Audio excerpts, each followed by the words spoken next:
Burnout leads to low productivity and it affects your performance. In this video, you're going to learn about what the symptoms are for burnout and key strategies that you can implement right away so that you can avoid burnout. Burnout is recognized as a condition, and it's defined as a syndrome for chronic related work stress that has not been successfully managed. And so who gets burnt out? Well, oftentimes we hear that working professionals get burnt out, but also too, let's not forget the students, because they share similar challenges of defined schedules and hard timelines to complete project work and activities, and have several juggling activities going on at once. And so a lot of times we might get confused and wonder, okay, what's the difference really between stress and burnout? So the difference between stress and burnout is that stress in and of itself can be managed, but a compounded effect and an aggravated stress environment will culminate into burnout if it's left unmanaged. So one way that has helped me better understand this is if you imagine a teapot has boiling water, and that boiling water, we could compare it to stress. So you can still manage the temperature of that stress, the levels of stress, by changing that dial of the heat on the stove. But if that boiling water continues and there's aggravated pressure, then at some point, if it's not tempered, then it's going to whistle. That's a good sign or an example, illustration of burnout. So once that whistle blows on that teapot, that's burnout, and now you have a chronic situation that could have been managed earlier but was ignored. So we want to make sure that we understand what those symptoms really look like. And so what are the symptoms of burnout? Well, you get a feeling of energy depletion, you're tired a lot, you're exhausted, there's fatigue. Also too, you get pretty cynical and sarcastic and don't feel like yourself in your work environment. Your work productivity is suffering. You don't quite feel like yourself. You feel anxious, and also there's reduced professional effectiveness. So you don't feel as effective. And my personal story with burnout is similar to that. I noticed that I just wasn't feeling like myself. I was a lot more negative and sarcastic, which is not typically the type of attitude that I have. I'm normally positive and engaging and really support the team to be positive. But I noticed that I just kind of had a chip over my shoulder, and after work I'd still feel sluggish even when I'm resting. And so it was essentially a cumulative effect of different things. So not only did I have several projects going at the same time at work and deadlines to meet, but also at home as a new mom, I'm juggling twins and learning how to navigate this new experience of parenting. So that's pretty stressful because the kids still wake up at night, and I'm kind of still learning how to get them to sleep during the night. So that's one thing. I didn't get a good night's rest.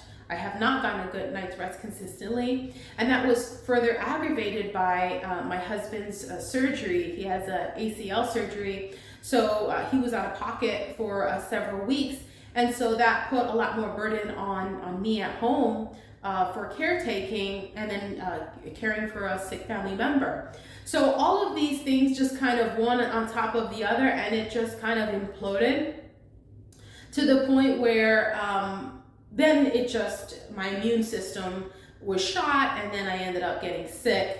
And that was my lesson on not being able to pay attention to the signs. They're almost like markers along the way that tell you, hey, you're tired, there's fatigue, there's stress, there's pressure, and you continue because you think you can handle it until that point where the body will make you stop. So in this case, it just manifested into a cold, and it was a cold that lasted a couple of weeks, a lot longer than it typically lasts for me because I'm a very healthy individual.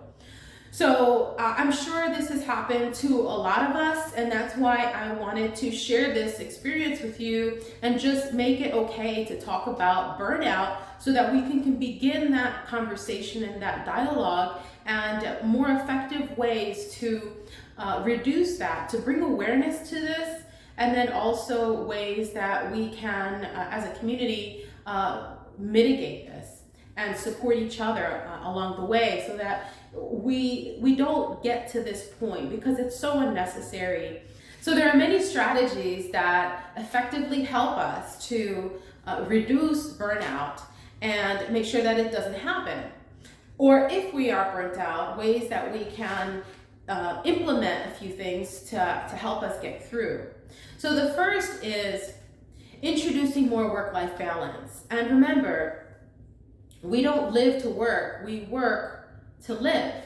And this is key because a lot of times we'll continue to work and not ask for time off. And this is an opportunity for us when we start seeing these symptoms of fatigue, a lack of energy, we start becoming a little bit more cynical or sarcastic, not feeling like ourselves, not being productive or efficient at work. Here's an opportunity for us to step back, maybe take a couple days off. I mean, I personally have taken Thursday and Friday off so that I have a nice mini vacation. So I have a long weekend where I get to maybe go to the beach or go to the park and relax a little, read a book, and do things that I enjoy to practice some self-care and relax a little bit to clear my mind so that I can come back on Monday refreshed and feeling more like myself, and I'm not completely fatigued and exhausted. The second thing you can do is communicate.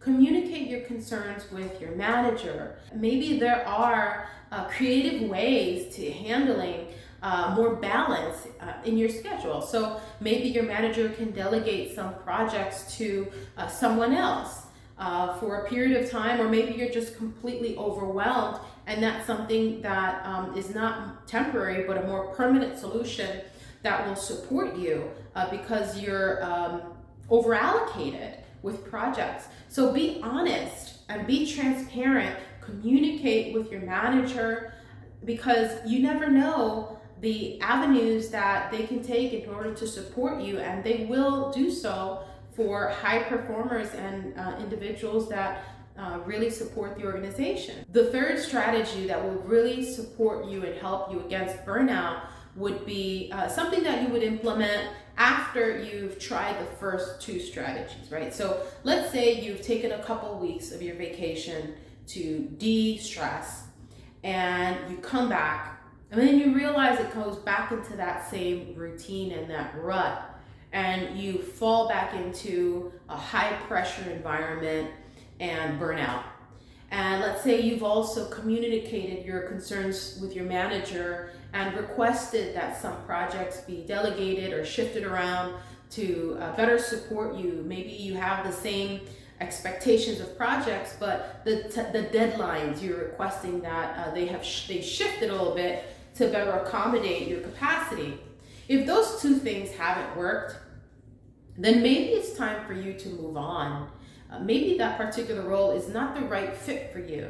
So take some time and maybe write in a journal on the different opportunities that could be made available to you if you begin to look outside of your current situation for alternative solutions.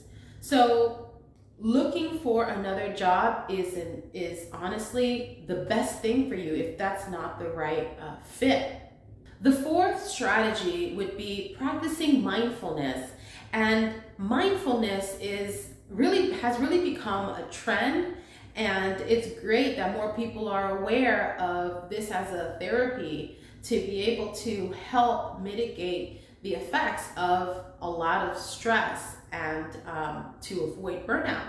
And essentially, one of its basic premises is focusing on the breath And by focusing on the breath, you're focusing your mind on something, and you're kind of reducing all that external noise and allowing your mind to just simply be and to be clear. So I found that to be very effective for me, and certainly I encourage you to take a look into the programs for mindfulness in your community. Now, the fifth strategy for preventing burnout is something similar to mindfulness. It's actually a Dutch word called nikken. And nikken, I might be botching the pronunciation, forgive me for those that are Dutch that are watching this video, but essentially it means to just do nothing. It's the art of just being. And it's interesting because it helps us remember that, we're human beings, we're not human doings. And so, yes, it's important to be productive, but at the same time, not at the mercy of being balanced in our view to things. And so nikken is almost like the opposite of mindfulness, in that you're actually allowing your mind to wander. You're allowing your mind to daydream. And it can be doing just simple tasks like picking up a hobby, drawing, painting. It could be something simple as looking out the window or taking a walk in nature, and just allowing your mind to ruminate and wander. And research has shown that it's really good to find creative ways to solve problems. And so give yourself the permission to daydream, because guess what? You're practicing nikken. Anyways, it's actually been an interesting movement that's happening with this practice of the art of doing nothing. One way that I've practiced this is by just not having anything planned or scheduled on my weekend. So that's fabulous, because during the week I do have a lot going on, and unfortunately I've gone into this habit of also scheduling a lot of activities on my weekend. They're fun activities, but still there's a place I have to be at a certain time, and that creates a certain level of being rushed and having to plan, and adds a certain element of stress. So by practicing this, what it essentially means is you actually have nothing planned, okay, for that period of time, and in my case, for the whole weekend. And I just relaxed. I just did what felt good for the moment. Granted, I've got twin babies and family at home to care for, but it's something that allows itself for just relaxation, enjoying the family, maybe picking up going to the park or going to the pool, whatever comes up that makes sense and feels good for you and your family, just go ahead and do. But it's not something that's planned, it's something that just flows. And I noticed that the weekend that I just go with the flow and don't have anything planned, I feel so refreshed on Monday. So I encourage you to try that. And that is the art of relaxation and the art of just being. The sixth strategy to prevent burnout is social connections. Find creative ways to get out from behind that computer or that cell phone screen and establish real, meaningful connections with family and friends. This actually means building a community of true friends, of people that you can interact with. So, for example, in my case, I enjoy scheduling time with friends for a Sunday brunch, for example. So a few of us girls will get together in a really nice restaurant and we'll enjoy each other's companies and actually challenge yourself to create and establish real meaningful relationships offline in the real world. And you're gonna notice the difference to your sense of calm, stability, to your sense of mental health. There's so much mental health benefits to just having a connection, a real connection, a meaningful connection with family and friends. So take some time to really broaden your network offline and establish real meaningful relationships. And that's maybe a coffee at a time. Every week Set a goal that every month or so you'll have 2 face-to-face lunches or coffee with a friend, and see what that does to you. You will actually notice an increase in happiness when you have established real, meaningful relationships. The 7th strategy to prevent burnout is leaving that cell phone be and set boundaries to our electronics. And so what I mean by that is a lot of times the stress comes from all of these notifications vying for our attention. And they come from the plethora of apps that we have in our cell phones that can be extremely distracting. And at a subconscious level, it can actually be pretty stressful. It's pretty stressful and taxing on our mental health. Research shows that there is a correlation between relaxation, happiness, and productivity. So the more relaxed and happy we are, the more productive we become. So that's an indicator that it's important to regularly schedule times of relaxation and decompress regularly. So find ways to plan to unwind on a regular basis and keep an eye out for those early symptoms of stress so that you can keep them at bay and that they don't become stressful to the point of burnout. Hit that like button if you like this video. That also helps the YouTube algorithm so that others get a chance to see this video. And also subscribe so that you're notified on new videos on personal development, leadership, career, and so much more.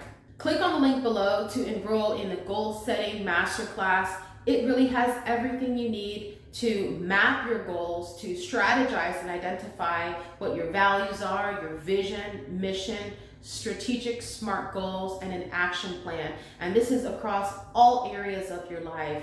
And that's really going to support you to get to the next level.